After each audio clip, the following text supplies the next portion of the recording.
હવે વડોદરામાં ભૂતિયા ડિમોલેશન થયાનો દાવો છે। ડેસરના મેરાકુવા ગામે રાતડિયા નજીક સરદાર આવાસ તોડી પડાયા। લાભાર્થીઓને નોટિસ કે કોઈપણ જાતની જાણ કર્યા વગર આવાસ તોડી પાડ્યાનો આક્ષેપ છે। વૃક્ષારોપણ કરવા માટે જર્જરિત આવાસો હટાયા હોવાનો દાવો થઈ રહ્યો છે।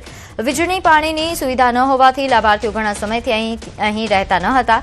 મેરાકુવા સરપંચે આવાસો તોડી પાડ્યા હોવાનો સ્થાનિકોનો આક્ષેપ। લાભાર્થીઓએ ડેસર તાલુકા પંચાયત કચેરી ખાતે આવેદનપત્ર પાઠવ્યું। આ બાબતે તંત્ર એકબીજા પર ખો આપી રહ્યું છે। સત્તાવાર રીતે કોઈપણ યોગ્ય જવાબ આપવા તૈયાર નથી। 15 વર્ષ પહેલા 19 સરદાર આવાસ બનાવાયા હતા। લાભાર્થીઓ પાસે આવાસ માટે જમીન ન હોવાથી સરકારી પડતર જમીનમાં પ્લોટિંગ કરીને ફાળવવામાં આવ્યા હતા। તો આવાસોના ડિમોલેશનને લઈને હવે વિવાદ સર્જાયો છે। મેરાકુવા ગામે સરદાર આવાસ તોડી પડતા હાલ આ વિવાદ સર્જાયો છે। અહીં તમામ જે સ્થાનિકો છે તેમના દ્વારા હલ્લાબોલ કરવામાં આવ્યો, સૂત્રોચ્ચાર કરવામાં આવ્યો। દાવો છે કે વૃક્ષારોપણ માટે આ જર્જરિત આવાસો હટાવી દેવામાં આવ્યા છે। સરપંચ પર સ્થાનિકો આક્ષેપ કરી રહ્યા છે, જ્યારે સરપંચે પોતાનો હાથ છોડાવી રહ્યા છે। અમે સરદાર આવાસ મંજૂર કરાયેલો, પેલો સરકારી પ્લોટ સાહેબ જોડે લીધેલો, કાફરી આવાસની રચના કરેલી બરાબર, અને આ સરપંચે વગર પૂછ્યા બધું તોડી કાઢ્યું, તોડફોડ કરી નાખી, કોઈ પરમિશન લીધી નહીં। અમારી ઓયડો આવાસની અમને આપેલી તે અત્યારે કને પૂછીને ઓયડો તોડી કાઢી છે। હવે અમારે રહેવું કઈ? અમને જાણ કર્યા વગર આવાસ તોડી નાખવામાં આવે છે। અમારી એવી માંગ છે કે અમારો 1919 આવાસ પાછા મળે એવી અમારી માંગ છે। રહેતા હતા પણ લાઇટની પાણીની સગવડ કઈ નથી, એટલે હવે આખે બાખે દેખાય ના ચો રહેવાનું અંધારા। જૂનાગઢના શિક્ષણ જગતમાં ચકચાર મચી। શિક્ષણનો કાળો કારોબાર થતા હોવાનો દાવો। સ્કૂલ અને કોલેજ ગયા વગર પાસ કરી આપવાનો દાવો છે। ફક્ત પરીક્ષા આપવા જવાનું અને ત્યાં પણ માઇક્રો કોપીથી પેપર ભરી આપવાનો દાવો।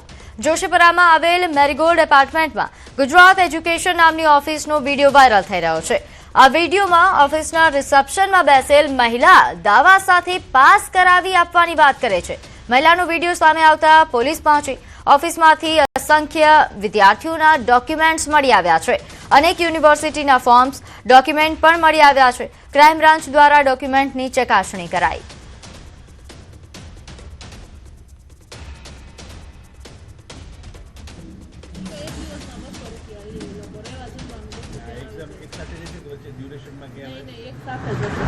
એમ નહીં, જુનાગઢ આપણે અહીંયાની જુનાગઢની ક્યાંય કોલેજ રાખવી હોય તો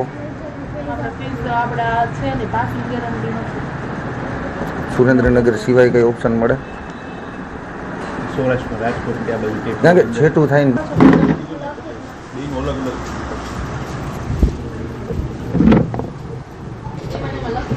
એ ખાલી એની હું 2 વાર ખેતી મારી હતી, છેલ્લે એ હોય ને કહતા મને જાય। હા, બે જુનાગઢમાં થઈ જાય ને બેન? જુનાગઢની આજુબાજુમાં સેન્ટર આવે, મંથલી સાપુર ટૂંકમાં 10માના 22 CBSE બરોબર, અને 12માના આર્ટ્સ કોમર્સ, સાયન્સ કરવું હોય તો 35। આ સમગ્ર મામલે નરસિંહ મહેતા યુનિવર્સિટીના કુલપતિનું નિવેદન। કુલપતિ પ્રતાપસિંહ ચૌહાણનું નિવેદન, અમારી યુનિવર્સિટીમાં નિયમ અનુસાર આવી કોઈ એજન્ટ પ્રથા સક્રિય નથી। જે કોઈ પણ યુનિવર્સિટીના નામે ઉચ્ચાપાત કરતા હશે તેના વિરુદ્ધ સખત કાર્યવાહી કરીશું। અમારા ધ્યાને કોઈ પણ ફરિયાદ આવશે તો અમે પણ દરોડા કરીશું। કુલપતિએ વિદ્યાર્થીઓને વિકાસ પોર્ટલ પર પ્રક્રિયા મારફત જ એડમિશન લેવા માટે અપીલ કરી છે। અમારા ધ્યાનમાં આવા કોઈ નામ 2-3 મને કીધા છે કે આવું એક નામ છે, અને એ વિદ્યાર્થી પાસેથી એની ઓડિયો ક્લિપ મેં સાંભળી છે। કોણ છે એ મને ખબર નથી, પણ ભક્ત કવિ નરસિંહ મહેતાને લાગે વળગે ત્યાં સુધી જો એ કરતા હશે તો એના ઉપર સખ્તમાં સખ્ત કાર્યવાહી કરીએ, અને જો આવા લોકો છે એના ઉપર FIR પાડીને પોલીસને જાણ કરવી, અને એની જ્યાં કંઈ સંસ્થા કે આવી ચાલતી હોય એના ઉપર થાપા મારવાની પ્રક્રિયા પર યુનિવર્સિટી સત્તામંડળના સદસ્યો જઈને કરશે। જૂનાગઢમાં શિક્ષણના વેપલાનો એક વિડીયો વાયરલ થતા ચકચાર મચી છે. સીધા જ પહેલા દ્રશ્યો બતાવીશ કે જૂનાગઢના જોશીપુરા વિસ્તારમાં આવેલા ગુજરાત એજ્યુકેશન નામની જે ઓફિસ છે મેરીગોલ્ડ એપાર્ટમેન્ટમાં, અને ત્યાં જે ઓફિસ છે આપ જોઈ શકો છો તે ઓફિસની અંદર જે એક વિડીયો વાયરલ થયો છે ને ઓફિસમાં એક મહિલા છે તેઓ દાવો કરે છે કે પૈસા જે અલગ અલગ ધોરણ છે તેના પૈસા આપો અને સ્કૂલે કે કોલેજે જયા વગર જ તમને પાસ કરી આપશું તેવો દાવો સાથેનો વિડીયો વાયરલ થયો, જેના લઈને ચકચાર મચી છે. ક્રાઇમ બ્રાન્ચ અને એસઓજીની ટીમ હાલ સ્થળ પર દોડી આવી છે અને અહીંથી જે ડોક્યુમેન્ટ્સ મળી આવ્યા છે તેની પણ ચકાસણી હાલ કરવામાં આવી રહી છે. વાત એવી પણ સામે આવી છે કે જે ડોક્યુમેન્ટ્સ છે તે વિદ્યાર્થીઓના છે, અસંખ્ય ડોક્યુમેન્ટ્સ છે તે આ ઓફિસમાંથી મળી આવ્યા છે. આ ડોક્યુમેન્ટ્સ આ જે વ્યક્તિ છે જે ઓફિસ ચલાવે છે તેની પાસે ક્યાંથી આવ્યા, શા માટે તેણે ડોક્યુમેન્ટ્સ રાખ્યા છે, તે સમગ્ર મામલે હાલ તપાસનો વિષય છે. તપાસ થઈ રહી છે. એલસીબી અને એસઓજીની જે ટેકનિકલ ટીમો છે તે પણ અહીં પહોંચી છે અને હાલ ઓફિસની અંદર જે સર્ચ કરી રહ્યા છે એ પણ દ્રશ્યો બતાવીશ કે જે ઓફિસમાં સર્ચ ચાલી રહ્યું છે, જે ડોક્યુમેન્ટ્સ છે તેની ચકાસણી કરવામાં આવી રહી છે, જે ઓફિસનો સંચાલક છે તેની પૂછપરછ કરવામાં આવી રહી છે. એટલે કે જે દાવો કરવામાં આવ્યો છે, એક વિડીયો વાયરલ થયો છે કે પૈસા આટલા થશે, ધોરણ 10 ધોરણ 12 આટલા પૈસા અને કોલેજ માટે આટલા પૈસા, અને આપ કોલેજે કે સ્કૂલે જયા વગર જ તમને પાસ કરી આપવામાં આવશે અને ત્યાં પરીક્ષા દેવા જશો તો તમને માઇક્રો જે કોપી આવે છે તે આપવામાં આવશે, તેમાંથી જ તમારે પેપર ભરવાનું છે. આ દાવા સાથેનો વિડીયો વાયરલ થતા હાલ પોલીસની ટીમો કામે લાગી છે. બીજી તરફ નરસિંહ મહેતા યુનિવર્સિટીના કુલપતિનું નિવેદન સામે આવ્યું છે. તેણે કહ્યું કે કોઈ પણ યુનિવર્સિટીમાં આવી પ્રથા ચાલતી ન હોય. જો આવી પ્રથા કોઈ પણ સામે આવશે તો તેની સામે કાર્યવાહી કરવામાં આવશે. અમાર બખાઈ, ન્યૂઝ 18 ગુજરાતી, જૂનાગઢ. તો બનાસકાંઠા જિલ્લા શિક્ષણ અધિકારીએ એક મહત્વનો પરિપત્ર જાહેર કર્યો. વસ્તી ગણતરીની કોઈ પણ કામગીરી હવે શાળા સમય દરમિયાન નહીં કરી શકાય. આ કામગીરી શાળાના સમય પહેલા અથવા તો સમય પૂરો થયા પછી જ કરવાની રહેશે.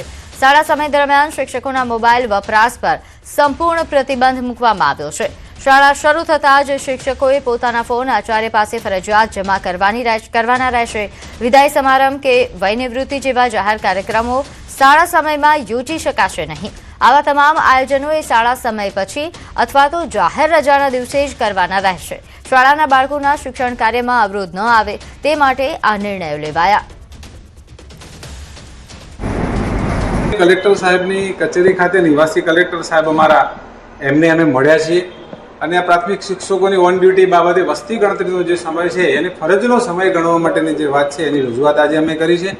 એમણે પણ આજે એવું કીધું છે કે કલેક્ટર સાહેબ આવ્યા બાદ અને અમે વડી કચેરીને ચર્ચા કર્યા બાદ આ બાબતમાં શિક્ષકો હેરાન ન થાય એ પ્રકારનો અમે નિર્ણય કરીશું. કે આ બાબતે રાજ્ય કક્ષાએથી એક સરખી એક સૂચના સ્પષ્ટ થાય તો આ પ્રકારના જિલ્લાના અલગ અલગ પ્રકારના પ્રશ્નો ઉદ્ભવે નહીં. એક પરિપત્ર કર્યો છે કે ભાઈ શિક્ષકોએ શાળા સમય પૂર્ણ કરીને જ કામગીરી કરવી, પણ ક્યાંક અંતરિયાળ એરિયામાં ખાસ કરીને બનાસકાંઠા જિલ્લામાં અડાદ, દાંતા આ વિસ્તારોમાં જે વાલીઓ કે ઘર દૂર એક ઘરથી બીજા ઘર અંતરનું પણ 1 કિલોમીટર 2 કિલોમીટરથી વધુ અંતર હોય, શિક્ષકોએ નિયત સમય મર્યાદામાં તેઓ પહોંચી વળતા નથી. વસ્તી ગણતરીની કામગીરીમાં શિક્ષકોને વળતર પણ સરકારશ્રી તરફથી આપવાનું નક્કી કરવામાં આવેલ છે. એટલે શિક્ષકો સારા સમય બાદ વસ્તી ગણતરીની કામગીરી કરે તો શાળાનું શિક્ષણ પણ ન બગડે એ માટે આ પરિપત્ર કરવામાં આવેલ છે. આગળ વાત કરીએ અમદાવાદમાં આગનો બનાવ સામે આવ્યો છે. કચરામાં આગ લાગતા એકનું મોત. અઢોમાં કેમિકલ કંપની પાસે કચરામાં આગનો બનાવ બન્યો. આગની ઘટનામાં એક વ્યક્તિનું મોત થયું છે. કચરાના ઢગલાની આગ પર કાબુ મેળવ્યા બાદ એક વ્યક્તિનો મૃતદેહ મળી આવ્યો. મૃતક વ્યક્તિનું નામ 42 વર્ષીય પ્રતાપ ઠાકોર હોવાનું સામે આવ્યું. ફાયર બ્રિગેડની 5 ગાડીઓએ આગ પર કાબુ મેળવ્યો. પોલીસે અકસ્માતે મોતનો ગુનો નોંધી શરૂ કરી તપાસ. તોઢવ વિસ્તારમાં કેમિકલ કંપની પાસે આગનો બનાવ બન્યો છે, જ્યાં કચરાના ઢગલામાં આગ લાગતા અફરાતફરી મચી હતી. કાબુ મેળવ્યા બાદ વ્યક્તિનો મૃતદેહ મળી આવ્યો છે. હાલ મળતી માહિતી અનુસાર મૃતક 42 વર્ષીય. વધુ વિગત સાથે મારી સાથે સંવાદદાતા ઋત્વિજ જોડાઈ ગયા છે. ઋત્વિજ, આગનો જે બનાવ બન્યો તેને લઈને વિગતવાર માહિતી આપશો. ગત મોડી રાતનો આ બનાવ હતો. લગભગ 12 વાગ્યાની આસપાસ જ્યારે ફાયર બ્રિગેડને જાણ થઈ હતી ત્યારે ફાયર બ્રિગેડની ટીમ છે તે ઘટના સ્થળ પર પહોંચી હતી અને આગ પર કાબુ મેળવ્યો હતો. જોકે જ્યારે આગ પર કાબુ મેળવ્યા બાદ જ્યારે તપાસ કરવામાં આવી હતી તો તેમાંથી એક વ્યક્તિનો મૃતદેહ પણ મળી આવ્યો હતો અને આ સમગ્ર મામલાની જાણ જ્યારે પોલીસને કરવામાં આવી હતી ત્યારે પોલીસ ઘટના સ્થળ પર પહોંચી હતી અને હાલમાં આ સમગ્ર મામલે પોલીસ દ્વારા અકસ્માતે મોતનો ગુનો દાખલ કરીને વધુ તપાસ શરૂ કરવામાં આવી છે અને વધુ કાર્યવાહી શરૂ કરવામાં આવી છે કે આગ કયા કારણોસર લાગી હતી તે અંગે પણ વધુ તપાસ કરવામાં આવશે. જી આભાર માહિતી આપવા બદલ. તો હાલ જોઈતી સંવાદદાતાએ જણાવ્યું કે આગ કયા કારણોસર લાગી તે અંગે તપાસ હાથ ધરાઈ છે, પરંતુ હાલ મળતી માહિતી અનુસાર આગના બનાવમાં એક વ્યક્તિનો મૃતદેહ મળી આવ્યો છે, જેના મોત બાદ અરેરાટી વ્યાપી છે. કચરાના ઢગલામાં આગનો આ બનાવ બનતા અફરાતફરી મચી હતી. ફાયર વિભાગે આગ પર કાબૂ